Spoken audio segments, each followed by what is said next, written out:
É com muita alegria que estamos aqui, mais uma vez no nosso programa Entre Linhas, nesse mês de setembro, um mês muito especial, porque com ele vem várias coisas, né? Vem a primavera, é o mês de comemorarmos a nossa pátria, é o mês de comemorarmos o nosso estado, né?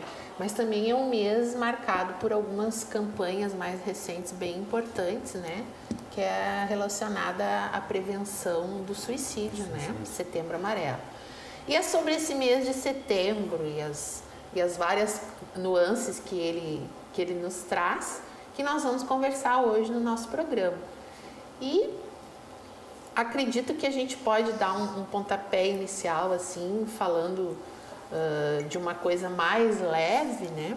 Que é a chegada da primavera. Eu acho que isso influencia muito no nosso desempenho, né? No nosso astral, na nossa disposição. É uma estação lindíssima. Preocupante para mim, que sou alérgica também, eu espirro muito na primavera, na questão da floração. Mas é uma época do ano lindíssima, né? Muito. Principalmente quando a gente se refere ao corpo físico também, né? Há mudanças significativas, né? De humor, de novas perspectivas, o dia começa a ficar maior, então a nossa atividade também muda em relação a isso. As nossas atividades diárias, elas mudam, o nosso olhar em relação às coisas também mudam, né? Então a gente vê essas diferenças, nessas mudanças assim, são muito claras, né? Eu vejo o mês de setembro, em primeiro lugar, muito significativo para a minha família. São vários aniversariantes, né? Inclusive a minha mãe, que já está no outro plano. Meu irmão, sobrinho, enfim. Mas também a beleza. Eu vejo no setembro a beleza, né? O florescer, né? Ele nos mostra, né, que a gente pode sim ter um mundo bonito, ter um mundo alegre. Eu vejo setembro sempre como alegria, como vida e como cor, né? Porque eu sou uma pessoa apaixonada por flores, amo de paixão. E não importa para mim se ela é amarela, se ela é branca, se ela é vermelha. Gosto de flor. Então eu sou uma pessoa que gosto muito, muito, muito do mês de setembro. Inclusive, né, eu faço um comentário sempre na minha casa. Chegou o mês de eu mexer no meu jardim, de eu mexer nos meus canteiros. Eu amo setembro. Setembro é um mês que ele marca muito, me marca muito a questão quando criança, né? Então o setembro também traz aquele mês das chuvas, das enchentes de São Miguel, dos ventos. Então é época de soltar, chuvoso, soltar pipa. Então é uma coisa que traz muito da minha infância, né? A questão do setembro, né? E é muito importante a gente também relembrar esses fatos também, né? Como é bom relembrar a infância, né? É muito bom, muito bom, muito bom. Traz uma nostalgia, uma coisa boa pra gente, né? E engraçado, né? Porque, na verdade, isso tudo que vocês estão relatando, e eu estou concordando, e eu tenho certeza que o telespectador também, por que é assim, né? O que nos leva a ter essa expectativa e esse olhar diferenciado? Por que a gente não tem essa mesma... Porque as coisas são belas também no inverno, né? Com certeza. Há belezas no Com inverno. certeza. Uma manhã, né, de cerração. É bonito nos lindo, Alpes, é lindo. né? Só que a gente é diretamente influenciado por aquilo que a gente já internalizou e que a gente acredita, né? Mas deixa eu só fazer Deixa eu só fazer um esclarecimento. Amo o mês de setembro, que ele me remete muito ao renascer, né? O florescer. Mas eu sou uma pessoa apaixonada pelo inverno. Enquanto as pessoas que me conhecem comentam, né? Como que tu consegue gostar do inverno? Eu vejo vida no inverno. Eu vejo lado, mas caseiro. Eu vejo a neve, que eu não vi pessoalmente, mas eu vejo através da neve um paraíso lindo, lindo, né? A cerração, né? Aquela neblina da manhã. Porque entristece. A mim, não, de forma nenhuma. Geada, meu Deus, e me leva para a infância. Por quê? Porque a gente saía de manhã cedo para a escola, como dizia minha mãe, quebrando geada, né? E era lindo, os campos eram lindos de se ver. Então, sim, amo o inverno, mas o mês de setembro ele é especial. O que tu fez numa coletinha assim? Mas assim, é como a gente está falando do mês de setembro, mas eu acho que assim, eu sou muito grato pela questão de a gente ter as quatro estações. Para mim elas são importantíssimas, né? Porque, como eu falei, dessas mudanças que trazem para o nosso corpo físico. Reagimos a elas. Nós reagimos a elas, então cada uma tem a sua particularidade. Sim. Não que nós estamos comentando o momento que a gente está vivendo hoje. Na verdade, nós não estamos enaltecendo nenhum nem outro, né? Porque cada um tem a sua particularidade. Eu mesmo, a particularidade que eu tenho com o inverno é muito boa, porque é essa questão da gente voltar para casa, da gente ficar em casa, a casa se torna mais aconchegante, o frio, ele te traz uma coisa diferente, até na alimentação, né? Então, são estações diferentes, assim como a gente está no verão, a gente gosta de tomar um suco, comer uma fruta, né? Vem a estação das frutas, então depois vem o outono, são diferenças.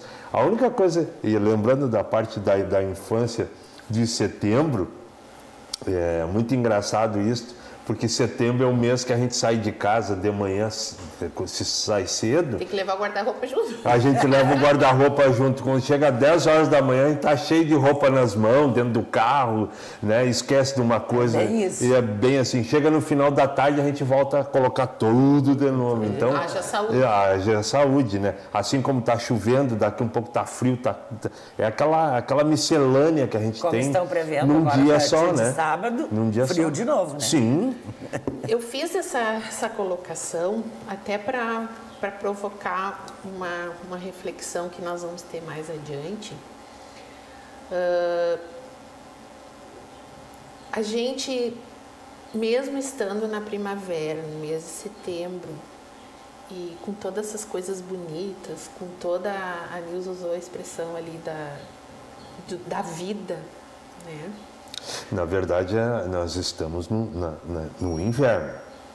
Sim, mas estamos a caminho, né? Pré-estabelecendo a primavera, né? Que está vindo aí. Só que, por exemplo, hoje, quem está acompanhando nos nossos programas, com a exceção minha, que estou um pouquinho mais precavida, mas já o Silvio está de manguinha curta, né? Então, isso já nos dá a sensação de que estamos mais para a primavera do que no inverno. Mas o que eu quero dizer para vocês é que se a gente está bem, né, como estamos, está tudo legal, não digo 100%, porque 100% é difícil, né? Tranquilo, está tudo tranquilo. A gente consegue enxergar a vida no setembro, o aconchego no inverno, né, o prazer de suar no verão, né? Mas daqui a pouco eu tomo um banho, é uma delícia, de dormir com a janela aberta, eu consigo sentir, eu consigo assim, ó, não querer varrer o meu pátio no outono, porque para mim folha não é sujeira, né? E eu já ouvi, não foi uma nem duas, muitas pessoas reclamando dessa porcaria, agora essa época, dessa sujeirada no pátio, e eu pensando comigo, com os meus botões, né? Como muita gente ainda diz, para mim isso não é problema, eu acho coisa mais linda. Quer coisa mais linda que o plátano, quando ele perde as suas folhas, assim, aquele tapete maravilhoso, é lindo, né? Mas isso porque a gente está bem, né? A gente consegue enxergar essas coisas e termos a nossa própria leitura desses momentos. Mas e no caso, né, que setembro também marca a questão da preocupação com o suicídio, né? Como pode, né, que paradoxo seria numa estação tão bonita, né, de tantas coisas boas, de tanta beleza, de cantar de pássaros, né? Como é que pode ainda tantas pessoas não conseguirem enxergar isso ao ponto de tentarem acabar com o seu sofrimento e tirar a sua própria vida? Então, é um dos mistérios, né? Porque vai ser um preâmbulo para o próximo bloco. De posse dessa informação, o que vocês teriam para me dizer com relação a isso? Eu teria que dizer... Sem que nós entrássemos direto, mas nós não poderíamos entrar sem antes conversar sobre isso. Não sei se me fiz entender. Espero que tenha me feito entender para o pessoal de casa. A gente fez toda uma contextualização sobre as benesses, sobre a beleza da primavera, sobre o mês de setembro e o que ele nos traz. Já entramos em outras estações, mas nós temos uns paradoxos aí. Vamos deixar assim para que a gente veja o sentido das coisas, né? Essa semana eu comentava com a minha filha sobre o ipê roxo, né? O ipê roxo antes de começar a primavera, é o primeiro que floresce, então ele já anuncia a primavera, né? Então, e eu comentava com ela essas observações que a gente tem que fazer. Depois vem o ipê amarelo na primavera, né? E depois vem o branco durante a primavera. Então, a azaleia também é uma das primeiras que começa a florescer, né? Então a gente nota essas coisas, né? E a gente, às vezes, coloca em várias coisas alguns sentidos. Tudo na mesma lógica. Na mesma lógica. Uma lógica, passou um gato preto aqui na nossa frente, é azar. Por que atribuir este azar a esse pobre animal que, por sua inocência, ele passou na nossa frente ou estava fazendo alguma coisa que não tinha nada a ver conosco, que nós atribuímos aquilo, né? Assim como a gente, muitas vezes no inverno, está numa noite maravilhosa e esquece de olhar para cima. Porque é inverno, está frio, é horrível, mas tem uma noite de luar, um estrelado lindíssimo. Nilza, de certa forma tu recebeu uma provocação e nós vamos para o intervalo, vamos preparar o nosso chazinho e eu quero que tu sigas esse raciocínio do Silvio para a gente já entrar na questão preocupante do mês de setembro, que é o Setembro Amarelo. A gente já volta.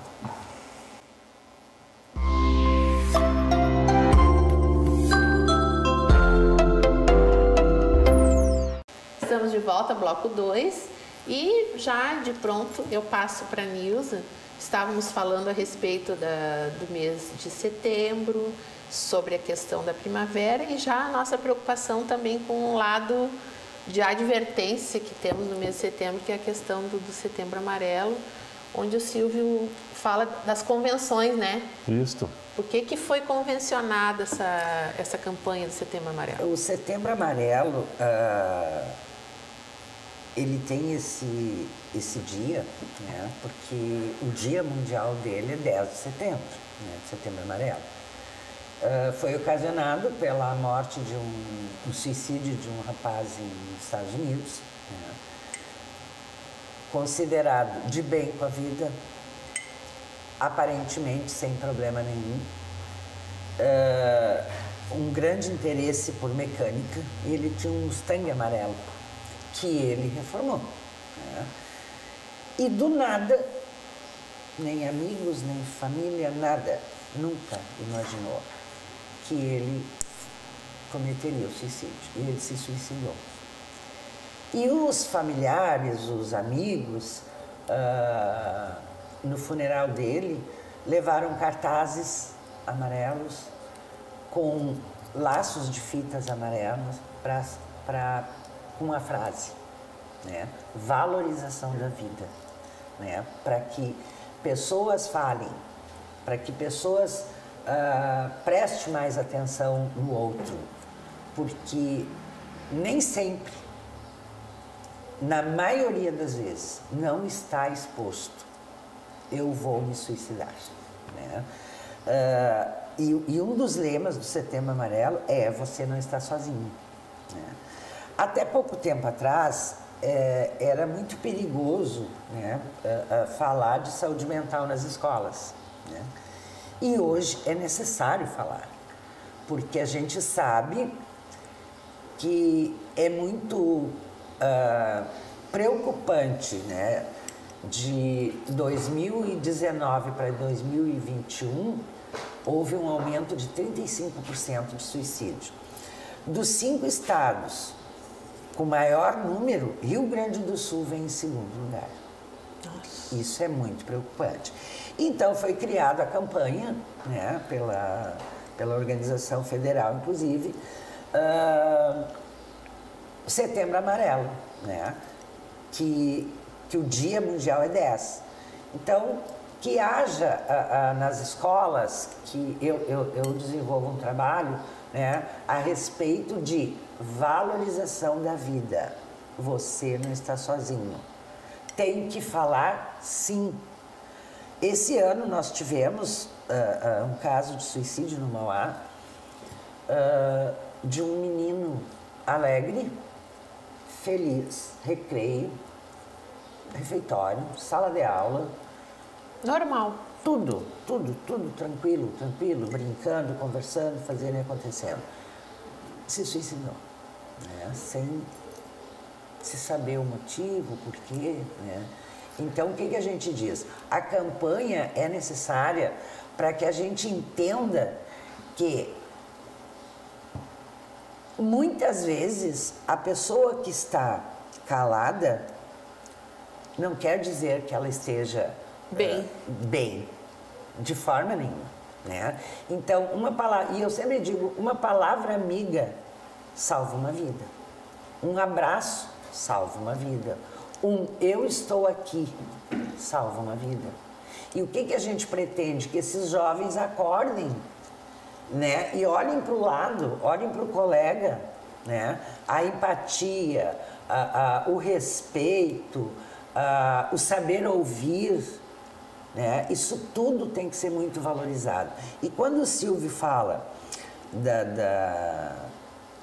que nós estamos num mês de renascimento, digamos assim, de flores, de vida, enfim, né? A gente fala também de uma questão emocional. O que para mim pode parecer uma paisagem lindíssima, para outra pessoa pode parecer o fim. Então, as percepções. Exatamente, são percepções. Qual é o motivo do Setembro Amarelo? Valorização da vida, né?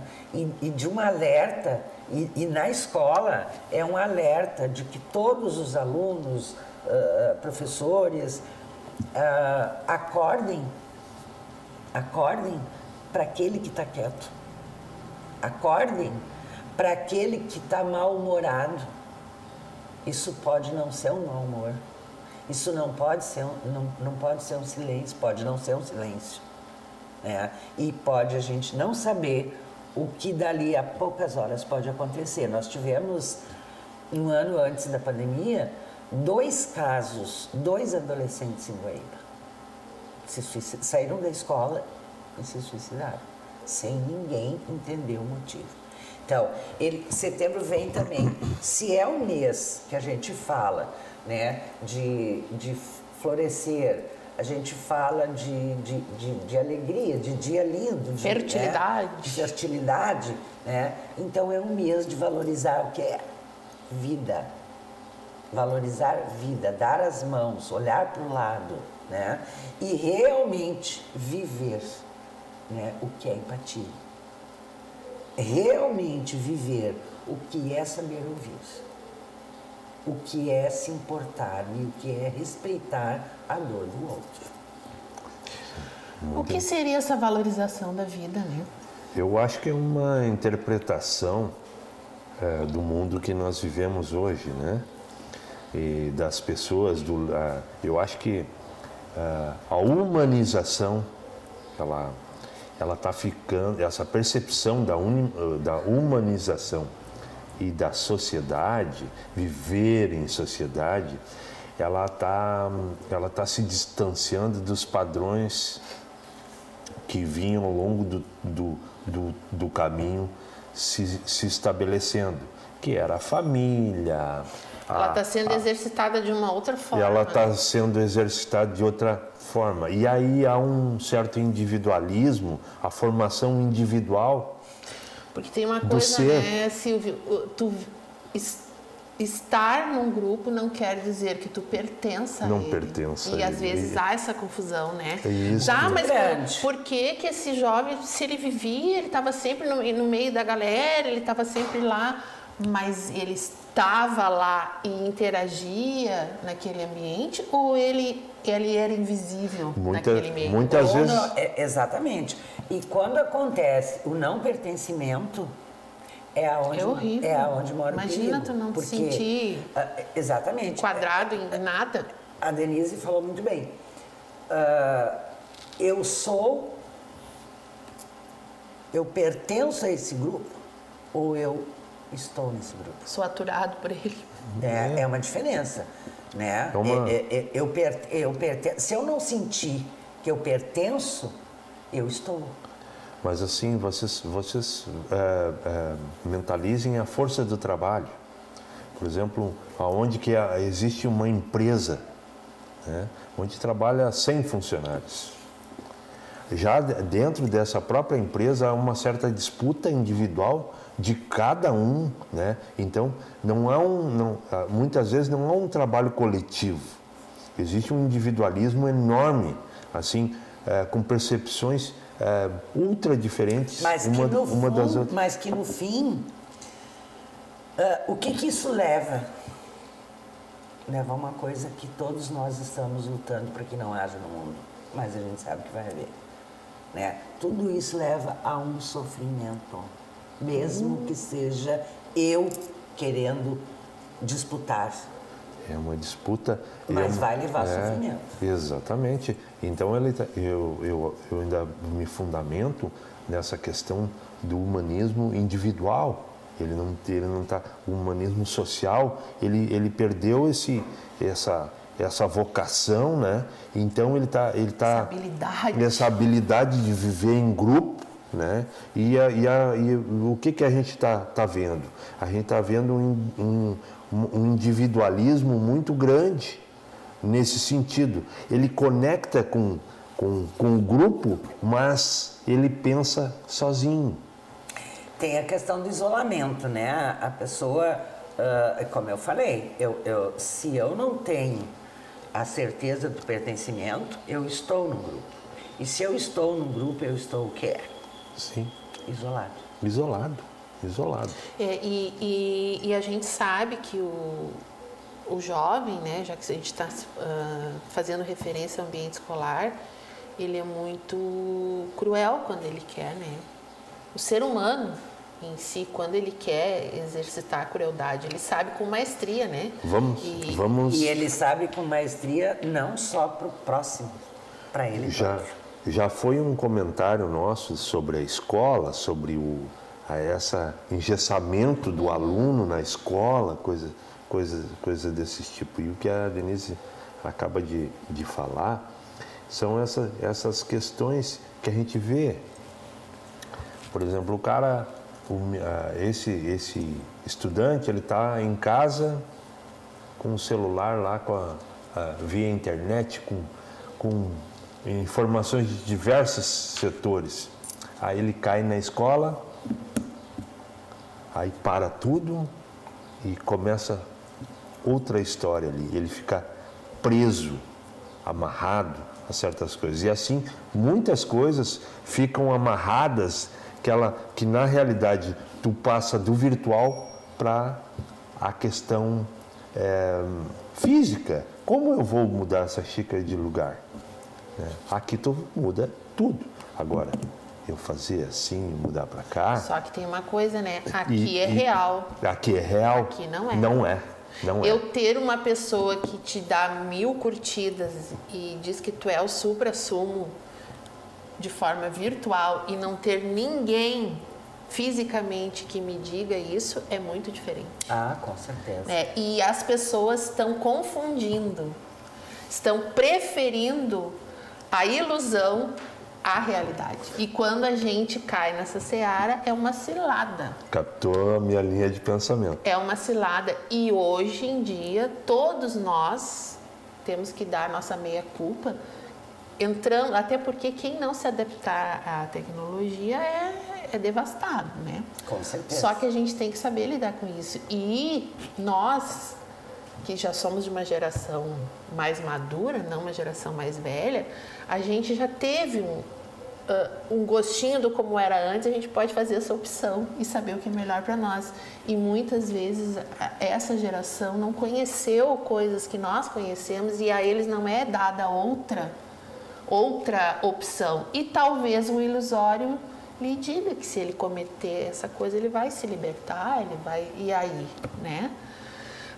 Tenho certeza que vocês devem estar também pensando muitas coisas. Esse é um tema que não se esgota, ele é um tema muito polêmico, mas é importante que a gente no programa de hoje também dê esse alerta, né? Que na primavera nem tudo são flores, literalmente, nem tudo são flores, nós temos alguns espinhos aí pela frente, né? Pedras, né? Mas que a gente saiba lidar com isso, e quando a gente não saiba, que a gente tenha a humildade de procurar quem saiba. Procurar ajuda. Procurar ajuda. Em todos os setores e até mesmo no meu bairro, eu devo ter alguém para pedir ajuda. Se eu não tenho, se eu moro sozinha, eu devo ter um camarada, eu devo ter um amigo, eu devo ter um parente, eu devo ter, enfim, alguém que me sorri na rua, é para ele que eu vou. Não tenha medo de pedir ajuda. Exatamente. Porque essa ajuda, como já foi dito aqui, tanto pela Nilza como pelo Silvio, pode ser a tua tábua de salvação. Então nos agarremos a ela. Não queremos terminar esse bloco aqui com baixo astral, mas muito pelo contrário, né? Um estímulo. Valorizando a vida. Valorizando a vida, valorizemos primeiro o fato de sermos gratos a ela, né? Já falamos em gratidão também aqui em outros programas.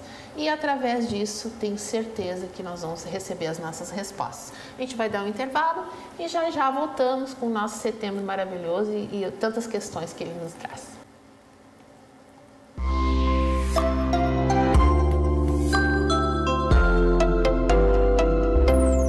Que bom que vocês continuam conosco, nosso terceiro bloco. Estamos hoje refletindo sobre o mês de setembro e tudo que eles nos traz, as simbologias, né, as relações. E temos, né, em setembro que comemorar os 200 anos, né, da nossa pátria amada, Mãe Gentil, que, embora a gente saiba que temos problemas, mas quem não os tem, temos, acima de tudo, uma terra abençoada, né? Uma terra de gente pacífica. Mas que eu acredito que, como mãe, anda meio preocupada com os filhos. Mas, assim, em vista, graças a Deus, não temos ainda, né, catástrofes naturais de maior importância aqui. A gente tem um lugar abençoado e com bastante potencial em todos os sentidos, mas a gente também não fica comparando, né? A gente tem que parar com essa questão de comparar e de achar que o lugar que a gente está não é bom, que o lugar, que a grama do vizinho, como já falei, é que é melhor. Mas também a gente tem que saber ponderar as coisas e lutar para que o que não está bom melhore, o que está bom permaneça, né? Porque, afinal de contas, a gente é cidadão, né? E o cidadão faz isso. Estamos aí comemorando 200 anos de uma história construída que a gente sabe que, conforme a gente vai amadurecendo, a gente vai aprendendo a história como ela realmente é, né? Que, claro, quando a gente é criança, a história é contada de uma forma mais leve, depois a gente vai amadurecendo, vai vendo as coisas mais realmente como são, e quando a gente está maduro, a gente já faz parte dessa história, né?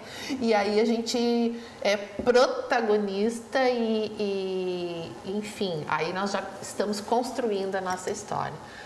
E se a gente pudesse, um desafio agora aqui, resumir 200 anos de Brasil em uma palavra, desafio para nós três aqui. Vai lá. Vai, Silvio, vamos fazer a volta. 200 anos em uma palavra. Em uma palavra? Em uma palavra? É difícil para mim. Claro que é difícil, senão não era desafio. Em uma palavra, num país transcontinental, né, que a gente vive vários grupos, vários segmentos, vários tipos de folclore, vários tipos de colonizações, vários tipos de etnias, né? E com momentos totalmente diferentes uns dos outros, né? Há estados desenvolvidos, industrializados, outros a sua vocação já é diferente, né? Então, a gente, para resumir um país como o nosso, né, me traz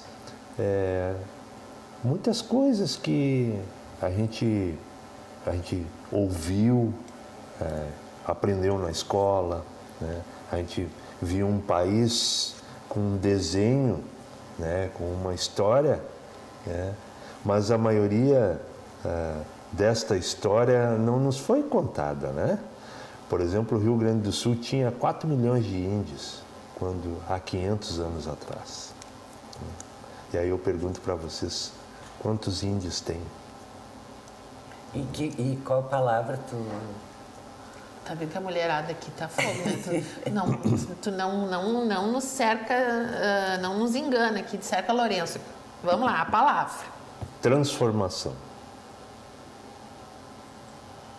Houve uma transformação e há uma transformação muito grande no nosso país. Isso. Na verdade, eu teria várias palavras, mas eu vou numa, que há 200 anos vem acontecendo. Luta.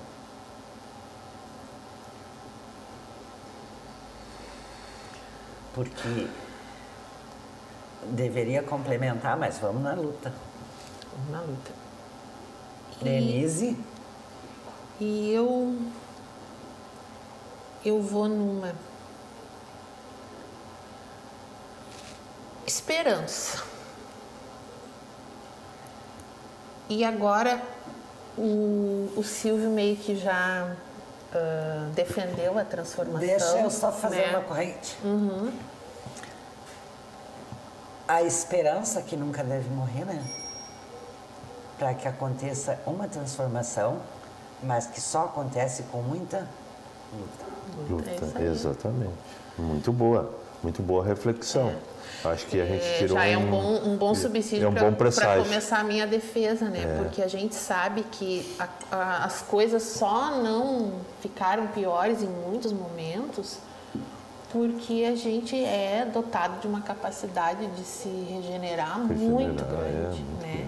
Então, falar que lá a China foi exemplo de se reerguer, mas nós nos reerguemos a cada dia, gente, né? Para não dizer a cada instante. Então, a nossa esperança é o que nos move. E a cada momento em que, a cada 7 de setembro, que cada segmento escolhe a forma como vai manifestar o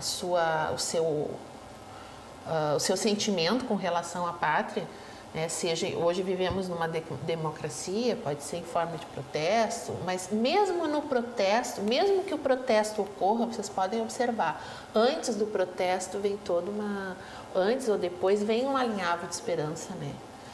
Sempre tem uma esperança, mesmo se eu estou protestando é porque eu acredito que pode ser diferente, né? E se eu estou enaltecendo é porque eu tenho a esperança que aquilo ali, que a essência é boa e eu devo continuar com ela. Porque o dia que nós perdermos a esperança, a gente não consegue mais fazer nada. Né? Eu já vi muita coisa, e eu me refiro agora a Nilza, a questão da luta. Né? Eu estava vendo essa semana sobre a Constituição brasileira, como foi forjada em 1988, né? De todas as manifestações, das lutas populares, de todas as emendas que houveram, de toda aquela transformação na sociedade, né? Para a gente ter um país constitucional voltado para o seu povo, para a justiça do seu povo, né? Então, se viu que depois dali houve uma luta até ali, né? E eu acho que muita coisa se perdeu depois dali, né? Muita coisa se confundiu depois dali, porque aquelas lutas eram muito importantes, né, para a transformação da sociedade. A partir do momento que ela foi escrita, redigida num livro, dentro de um livro, dentro de uma Constituição, ela passou a perder a sua identidade com as lutas que vinham até ali então, né? Eu acho que o país ele caminhou muito bem até ali, a Constituição, a gente teve a democracia e houve uma transformação na sociedade, houve muitos avanços, mas muita coisa se perdeu ali naquele meio.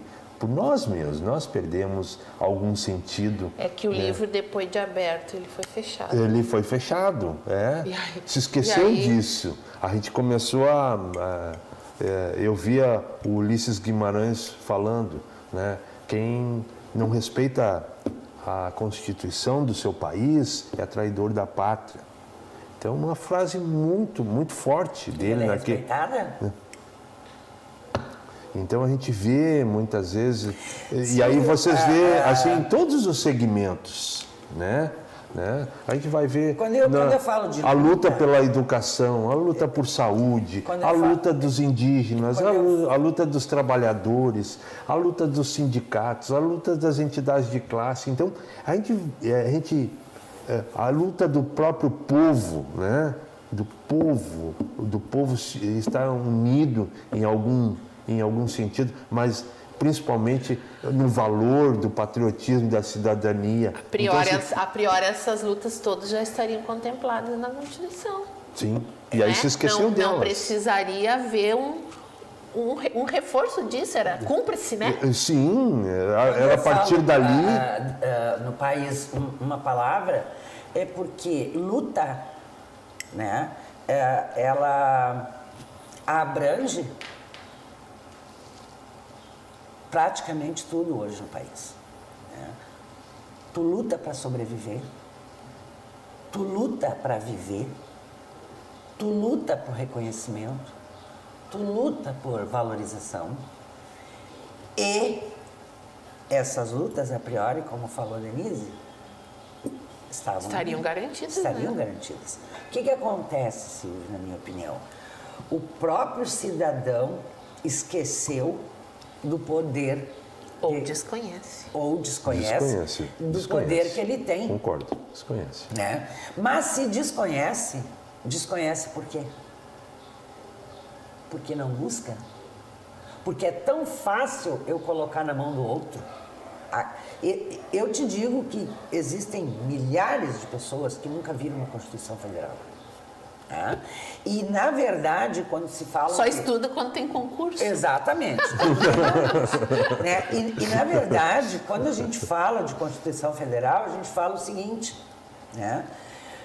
Como que tu busca o que é teu se tu não tem conhecimento? Mas esse conhecimento, a falta desse conhecimento é porque não há a busca para que eu possa lutar pelo que é meu. Muitas pessoas passam para outras pessoas a responsabilidade.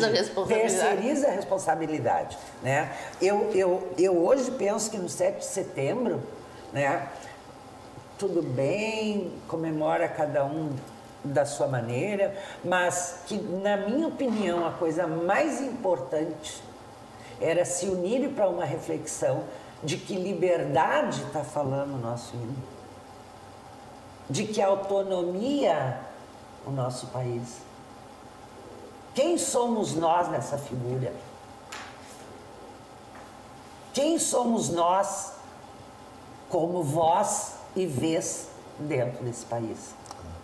O que faz o presidente, o que é o parlamento, o que é o senado, o que é o governador, o que é a estrutura administrativa. Aonde eu estou nessa jogada?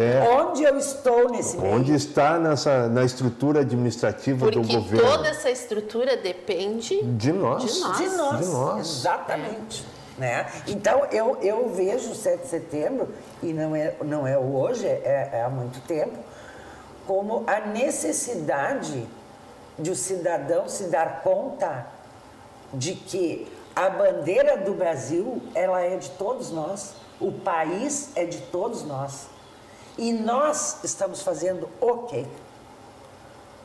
Porque se existe a queixa da má administração, disso, daquilo, sei lá eu, quem foi o responsável? Nós mesmos. Nós mesmos, o próprio cidadão. E é nessa responsabilidade e é nesse espírito de luta, né? De luta com muita esperança para uma transformação, que a gente deixa nesse bloco essa reflexão, né? Gente, vamos comemorar, sim. Há muito mais o que comemorar do que o que lamentar, né? Porque enquanto estivermos aqui peleando, e nós vamos pelear no próximo bloco. Enquanto a gente estiver peleando, nenhuma causa é perdida. Então, parabéns ao nosso Brasil, que nos dá a possibilidade de ter momentos como esse, país né? Maravilhoso. Esse país democrático, construído a Bonito, muitas raças, a lindo. muitas mãos, com muita esperança. A gente volta no próximo bloco.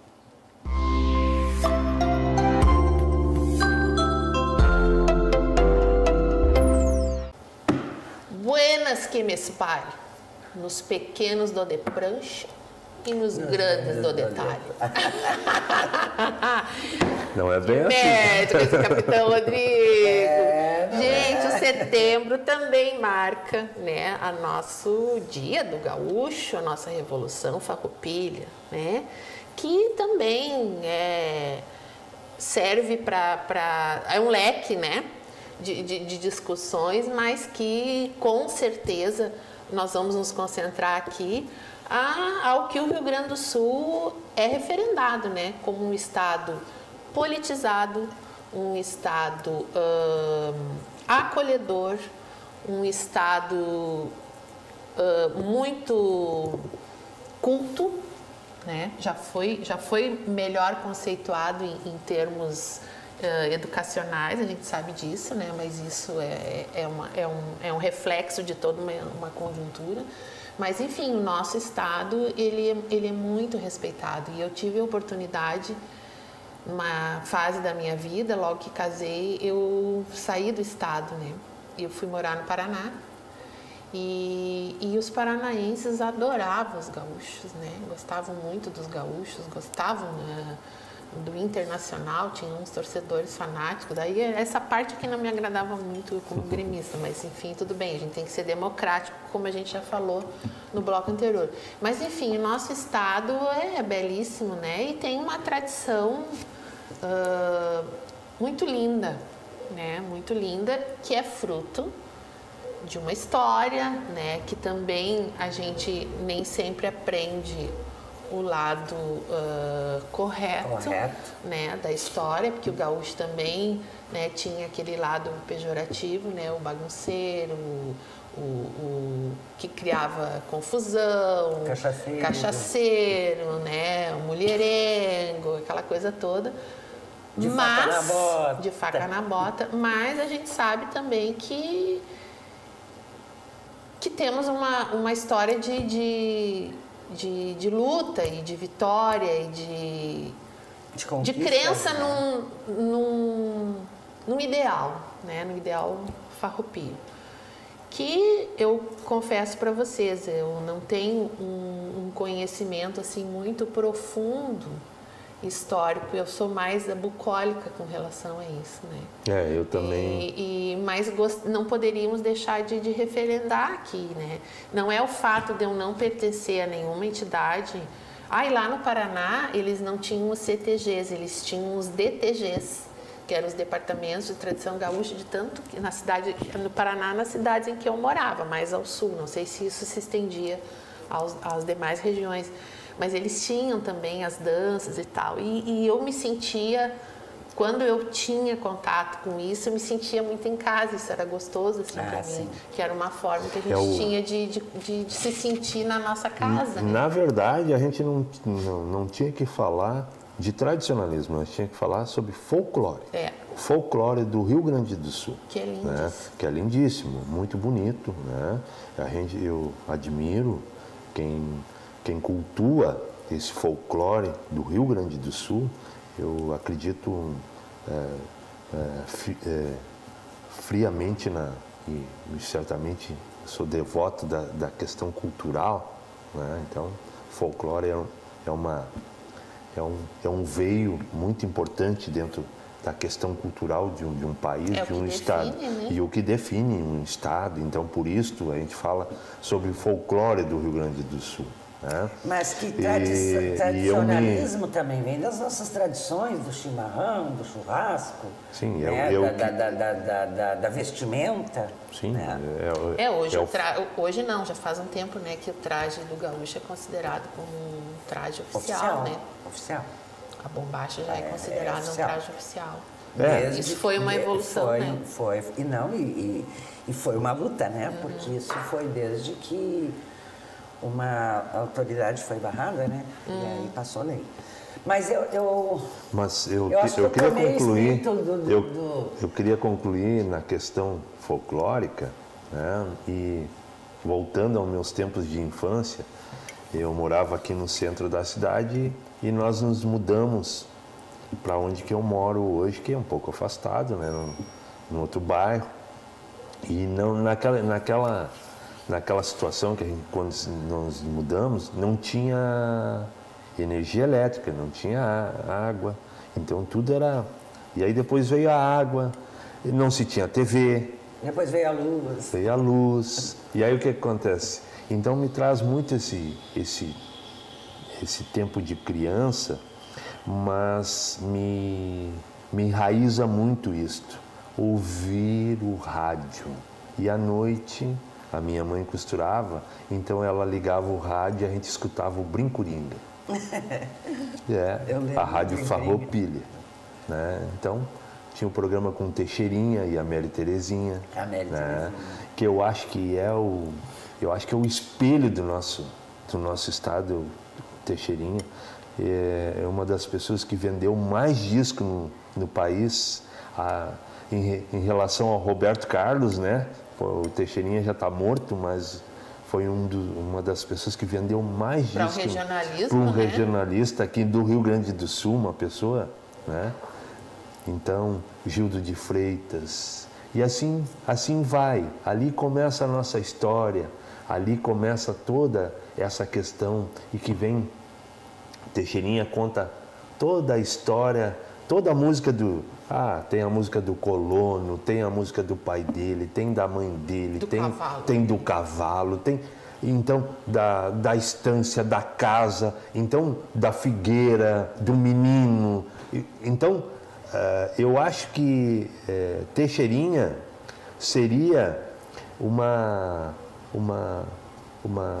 fundamentalista dessas questões, né, que a gente está falando hoje, sobre folclore, sobre tradicionalismo, além de Gildo de Freitas também, que era um importante ícone, um letrista também, um grande letrista, né? Então, eu sou muito admirador dessa fase folclórica do Rio Grande do Sul, e é muito importante, porque o que acontecia? Não se tinha a sociedade que tem. Então, as atividades que tinham, sociais que tinham, era um circo que vinha para um local onde que esses artistas se apresentavam. Sim. né? Então, naquela época, então isto acontecia muito, era muito particular isto, e a gente via, né? Era uma coisa simples, mas era um trabalho riquíssimo da época, né? E que a gente tem que lembrar muito isto, tem que se fundamentar muito isso, para não deixar isto no passado, né? Isso não é sucumbir. muito importante, não sucumbir essa história, Eu né? ia jogar a bola para ti, que estava me ocorrendo agora, que uma coisa bacana que eu acho que a nossa história do Rio Grande do Sul fala em grandes homens, mas temos grandes mulheres também, né? Também. Que a história nos mostra a força da mulher, né? Então, força da mulher.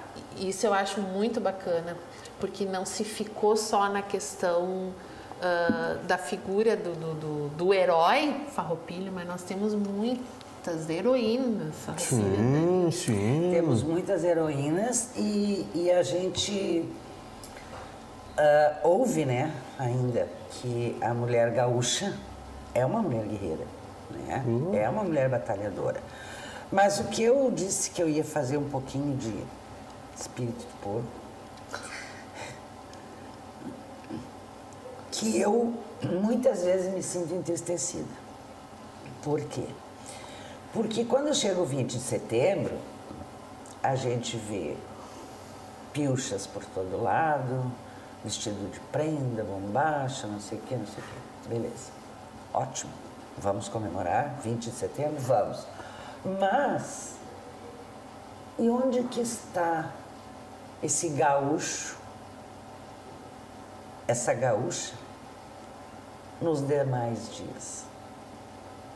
Que se envergonha de uma pilcha, que se envergonha de uma poesia, que se envergonha de estar numa invernada. E era tão lindo, né? Porque nós temos o CTG Saudades do Pago, o CTG Vaquianos, né? E hoje com muita luta, né? E eu falo de luta porque tudo é luta, né? Para manter um CTG, né? E o que nós víamos antigamente? Aquelas meninas bem lindas, pilchadas, o CTG era o orgulho de todo mundo. Mas eu estou cortando a tua linha de pensamento, eu acho que esse é o ponto-chave. Folclore não é do CTG, é do estado do Rio Grande do Sul, de um estado todo. CTG. Pois é, Estou de uma falando sociedade das inteira. tradições Eu acho que estão se perdendo. Mas estão se perdendo. esse folclore, ele não se perpetua só dentro do CTG, ele Mas é eu não estou nosso, dizendo da isso. nossa sociedade. Eu estou citando Sim. o CTG Que era o único local. E um lugar ideal de famílias, de educação, de formação, né? E que hoje a gente não vê, a gente vê, né? Mas distante, a gente vê. Eu posso fazer uma comparação disso que tu está dizendo, como alguns programas atrás a gente fez com relação às técnicas, né, agrícolas, por exemplo, que antes tinha garantia. Eu lembro que cada escola tinha também, além dos CTGs, tinha o seu grupo de folclore. Porque era uma preocupação daquele núcleo, né? E eu acho que a coisa chegou nesse ponto porque essas coisas foram se perdendo. Né? Foram deixando de ser prioridade. Foram ficando esquecidas. E aí ficaram mais aqueles raiz mesmo. Tu desce no aeroporto Salgado Filho, tem um cara vestido de gaúcho e uma prenda lá? Não tem. Então é o sistema, infelizmente, que não está conspirando. Tu vai numa atividade social, tem alguém? Não tem. Mas o importante mesmo, e isso é que é o que eu imagino que é a grande proposta que a gente tem no nosso programa, o importante mesmo, é que a gente dê uma cutucada nisso. Mas sim, porque claro. Está nas nossas mãos, gente. Eu tenho muito... É um fato cultural. Eu tenho muito orgulho de dizer que sou gaúcha. Claro. E sempre que eu estou num outro estado, né? Estive em São Paulo, Rio, Bahia, enfim, sou gaúcha, né? Porque eu me orgulho de ser gaúcha. Tenho muito, muito, muito orgulho disso. Tenho muito orgulho das nossas raízes, da nossa história, né? Como tu falaste, na infância não nos é contada a real, né? mas ela é um pouco mais enfeitada, digamos assim, né? Mas que hoje nós, como adultos, temos essa obrigação de buscar a nossa história. A história nossa de gaúcho. Claro. E vamos, eu tenho certeza que todos nós hoje aqui, de certa forma, refletimos sobre várias questões e nos identificamos, né, com algumas dessas pautas. E vamos, a nossa intenção é continuar promovendo isso.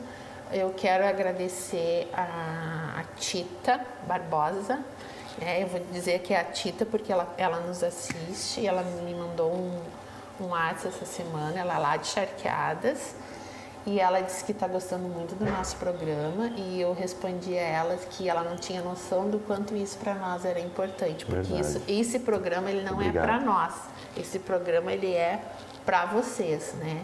Então, que bom. E a gente sai daqui, sempre que termina o Entre Linhas, a gente sai daqui abastecido, né? Porque a gente se encontra, a gente conversa, a gente interage. E tudo a gente é combinado antes.